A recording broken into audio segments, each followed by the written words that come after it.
Ünvanlı dövlət sosial yardımına əlaqədar müraciət etmişəm. May ayının 13-də müraciət etmişəm. May ayının 28-də mənə imtina gəlib. İmtinanın səbəbi kimi də işığın abonent kodunun uyğunsuzluğudur.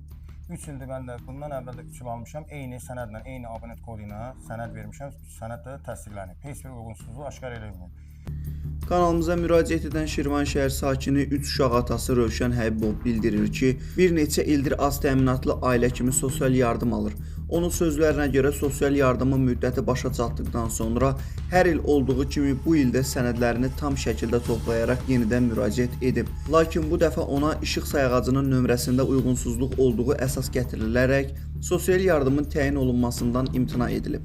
Vətəndaş qeyd edir ki, sənədlərdə əvvəlki istifadə olunan eyni sayğac kodunu təqdim edib və həmin kod əsasında ona daha öncə sosial yardım təyin olunub. Buna baxmayaraq bu dəfə nə üçün sistemin onu uyğun hesab etmədiyi sual doğurur. O hazırda bu problemin səbəbi ilə bağlı aydın izahat ala bilmədiyini bildirir.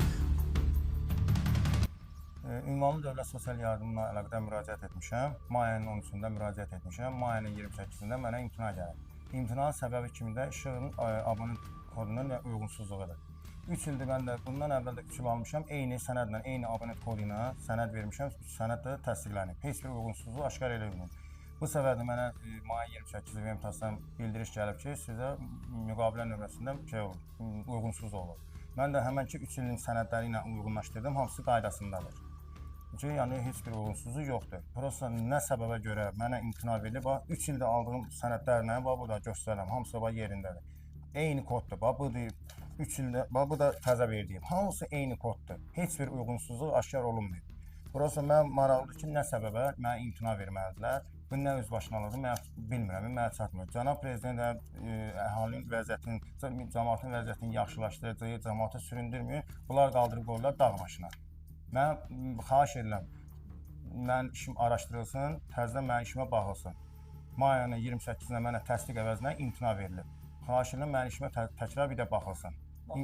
İmtinanın səbəbi araşdırılsın, uyğunsuzluğu nəyə görə, heç bir uyğunsuzluğu yoxdur. Texniki səbəb olubsa, onların öz günahıdırsa, niyə görə vətəndaş onlara görə əziyyət çəkməlidir?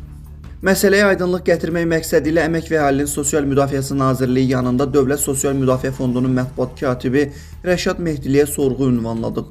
O ilk öncə sorğuya cavab verəcəyini bildirsə də, sonradan nə yazılı, nə də şifahi şəkildə hər hansı cavab təqdim edilmədi.